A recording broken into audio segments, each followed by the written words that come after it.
Welcome to the WTR On the Horizon podcast. I'm your host, Tim Gerdeman, Vice Chair and Co-founder and Chief Marketing Officer of Water Tower Research. In today's podcast episode, I'm being joined by Christopher Rosen, Founder, Chairman, and CEO of Jupiter Neurosciences, Nasdaq, ticker symbol JUNS. Also joining is Robert Sassoon, WTR's Healthcare Analyst. Jupiter Neurosciences is a clinical stage biopharmaceutical company advancing a therapeutic pipeline targeting central nervous system or CNS disorders and neuroinflammation. So let me first start out by welcoming Krister and Robert to today's podcast. Good morning, gentlemen. Good morning, Tim, and thanks for having us here. I'm excited to be able to answer some questions. Awesome. So, Krister, can you begin by telling us your professional background, what brought you to establish Jupiter Neurosciences, and then perhaps provide a 30,000-foot overview of the company's business model to kick things off before Robert asks a few questions? Okay, yeah, I'm Swedish originally, if you think I have a little accent. Computer scientist, went to University of Lund in the late 60s, early 70s, and that tells you my age approximately. Definitely entrepreneur, and started computer consulting company in Sweden, started hospitality events, the nightclubs, I owned hotels and restaurants, paid 82% in tax in Sweden, 81 and 82, my wife and I, and we decided to move to Florida. So there, we opened a restaurant and there as well, and I bought a Jeep Wrangler, couldn't hear the sound, so I invented a sound bar that is now standard equipment in all Jeep Wranglers since Interesting. 1989. So I'm looking for if I have a personal problem somewhere, or my mother had problems with osteoporosis, and that's how I then developed an effervescent execution of Fosamax, and that company actually I moved to Switzerland and was sold in about 2021 to Abiogen.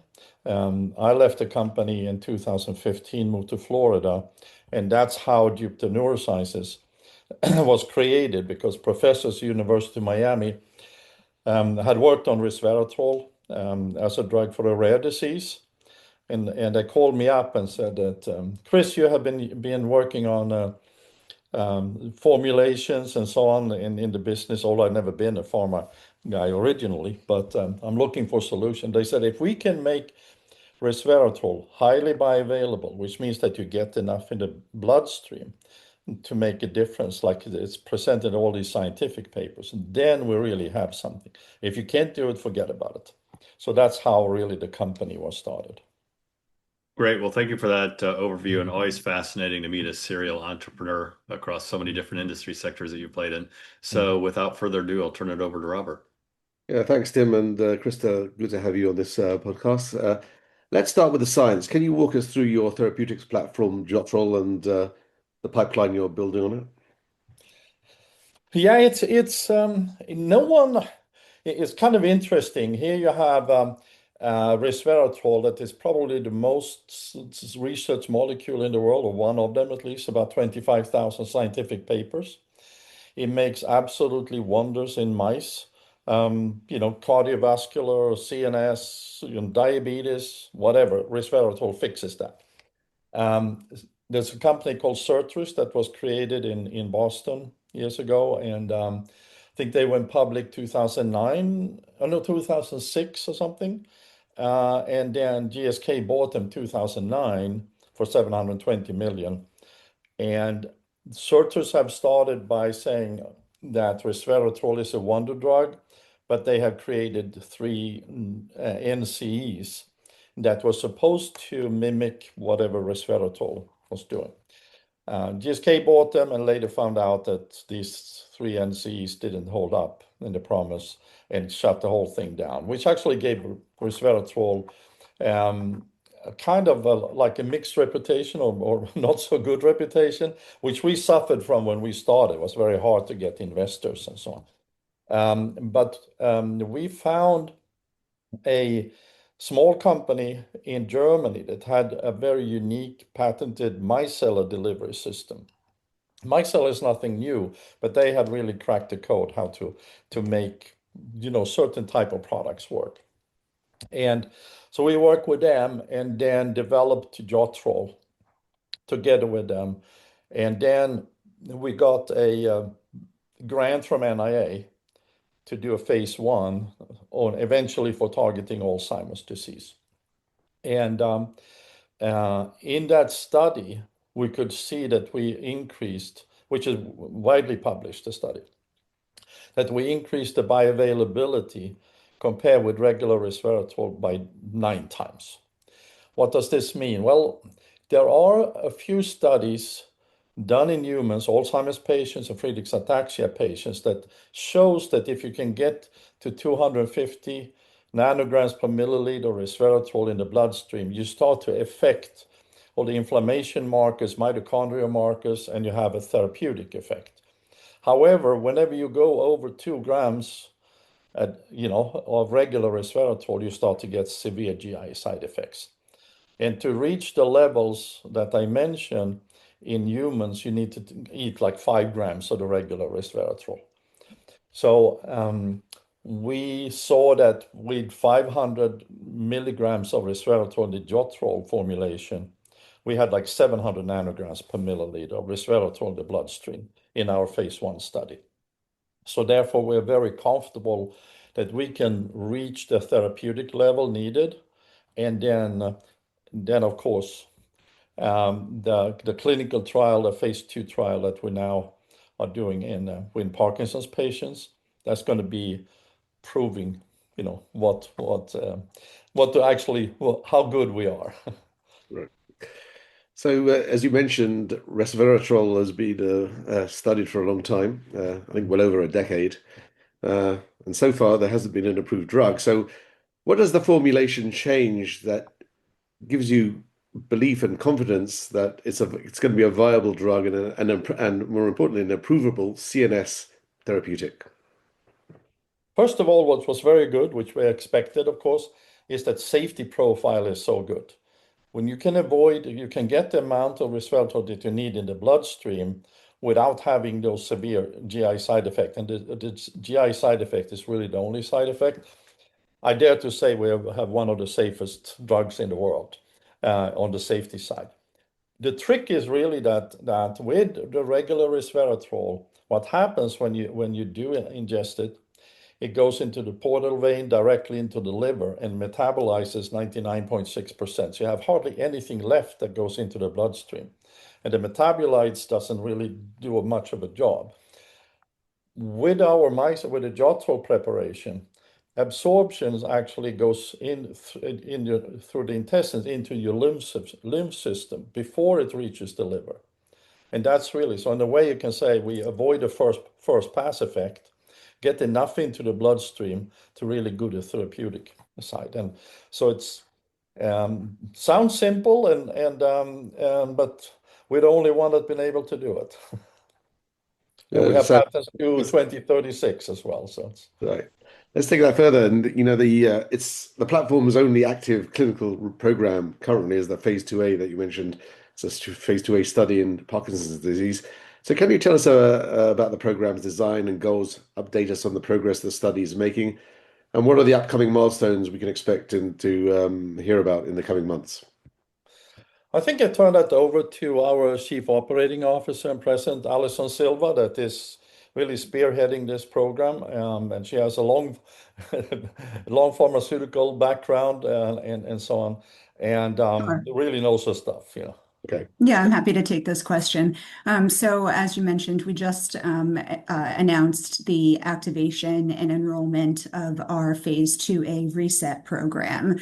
And this is a multi-center randomized double-blind placebo-controlled trial that's evaluating the primary endpoints of safety and tolerability as well as looking at the pharmacokinetics of the Jotrol product.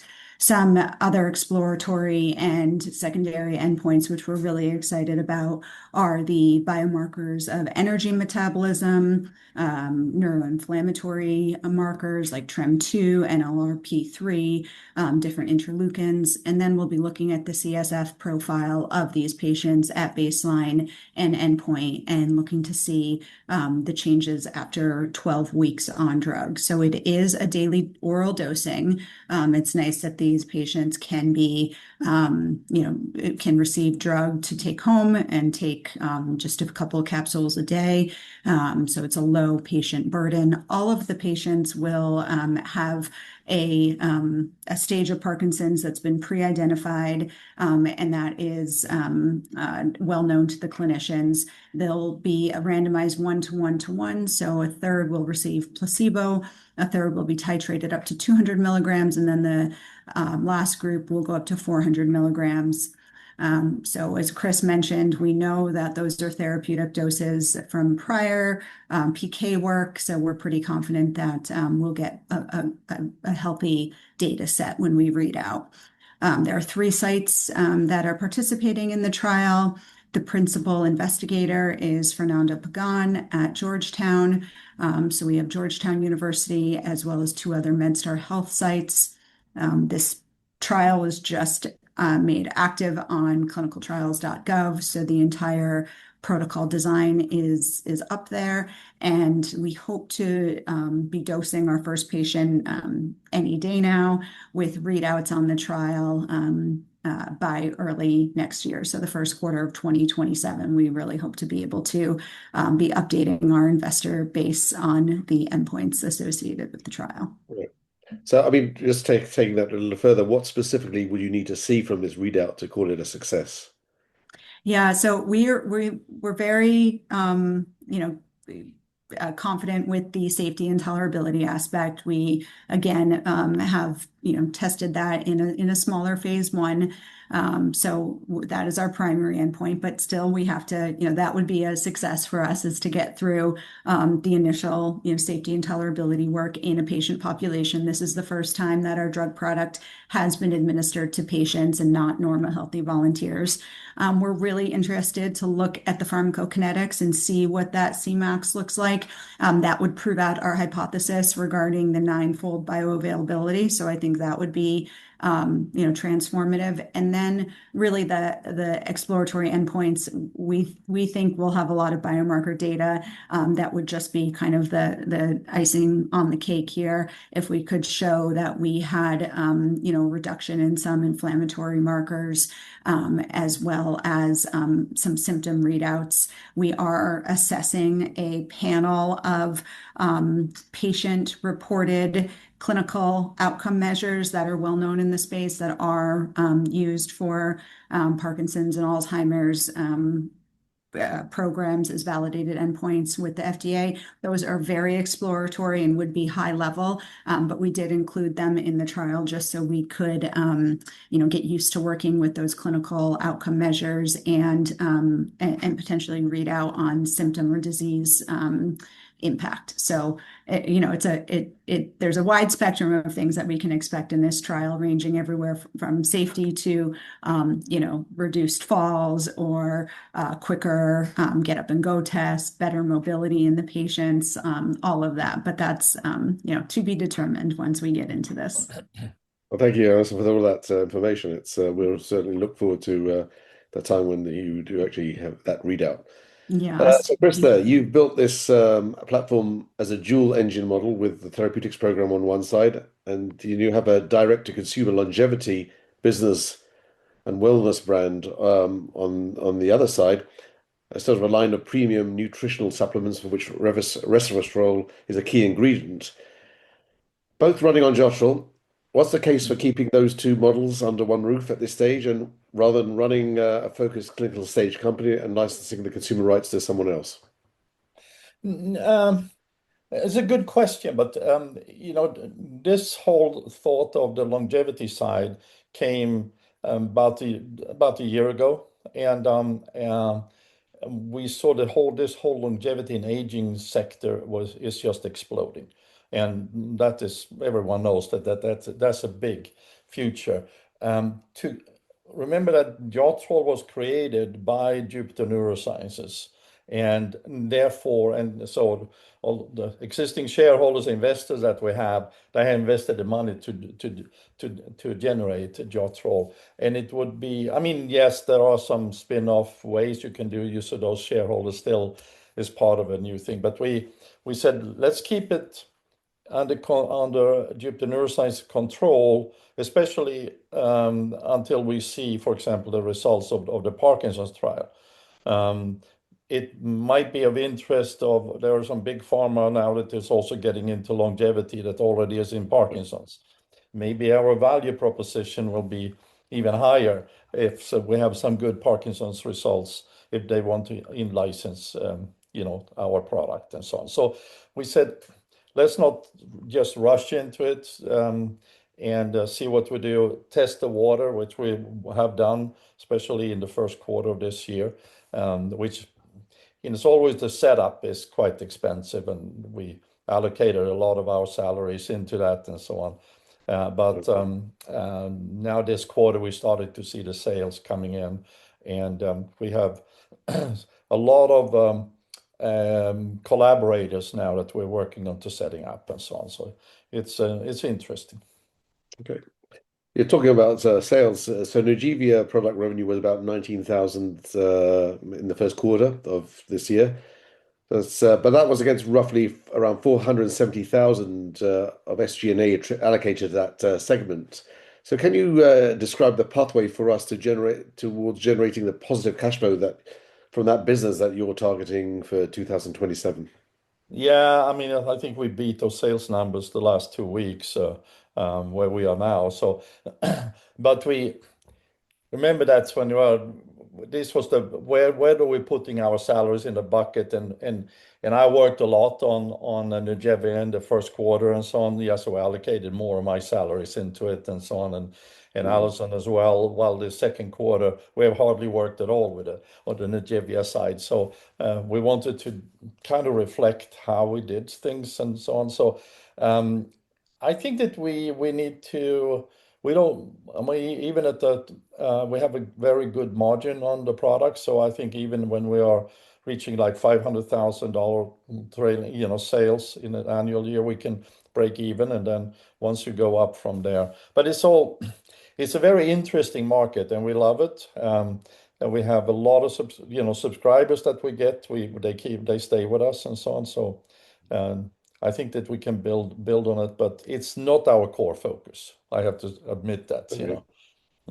But on the other hand, your own deck describes a strategy as keeping a high biotech exit on the Parkinson's program, while the consumer line generates cash by 2027. But you recently signed a term sheet to in-license ALA-002, an early stage MDMA asset from Pharmala, which is a different molecule, a different modality outside of the Jotrol platform, and a third call on the same limited capital which your company currently has. What's the strategic thinking about that transaction, behind that transaction, and how does adding a new clinical program square with a strategy built on focusing on the pipeline and exiting it?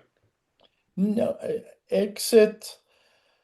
I mean, when you look back and listen to, if you think back to what Alison stated, if we show, and we already have, big pharma companies following us in the Parkinson's, and they want to see the Parkinson's phase 2 trial. What that leads to, we really don't know.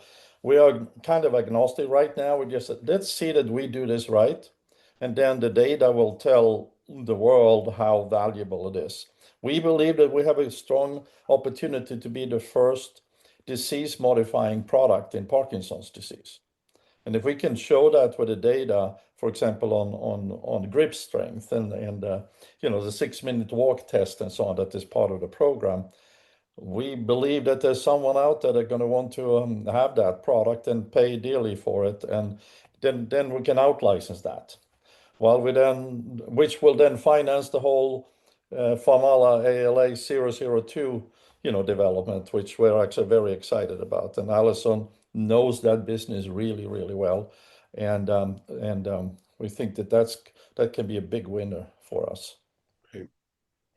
So to close my questions, between the Parkinson's readout, the consumer ramp that you're expecting, and now ALA-002, you need capital to deliver on all of that. So walk us through the financing strategy from here, and specifically, what should investors expect on the capital side over the next 4 quarters and a year from now? And what's the one milestone you most want to be judged on? I mean, if we take your last question first, the Parkinson's, readout, it will be in my estimation, and my belief is that that's going to be a huge win for us. And that, however that turns out, is going to be easily financing our operations for as long as we want to operate. So therefore, our strategy is to see that, yes, I mean, we have an S3, we have still an ELOC, and we will raise some money as we need, but we don't need very much more money, cash, to be able to go through the whole Parkinson's side, start up the IND work and so on the ALA-002, assuming that we will acquire that asset, quite shortly, actually. So yes, I mean, think about it this way. I'm the largest shareholder by far, and second and third shareholders are all co-founders. We've been able to, and we have done no financing with warrants. So we are concerned as well about too heavy dilution. We want to see that which benefits all shareholders. We obviously have to see that we are financed, but we don't going to go out and just raise $100 million because we get all kinds of crazy offers. But then especially when we have the huge upside of a Parkinson's readout, and then with a very low market value today. Well, thanks for all of those answering all those questions, you and Krista and Alison, and helping to walk us through the Jupiter Neurosciences and help us get a better understanding of the company's business strategy and where you want to go. So best of luck to you all, and I'll just pass it back to Tim. Thanks, Robert, for those great questions. And Krista and Alison, thanks so much for joining us today to discuss Jupiter Neurosciences, an exciting story. Thank you. Thank you so much for having us. Thank you for listening, and do not forget to subscribe, as well as visiting www.watertowerresearch.com to stay up to speed on the WTR on the Horizon written research reports, podcasts, fireside chats, industry-specific symposiums, and conference schedules. We will see you next time for another edition of WTR on the Horizon podcast. Finally, a special thanks to the producer and editor of the podcast, Krista Fitzpatrick.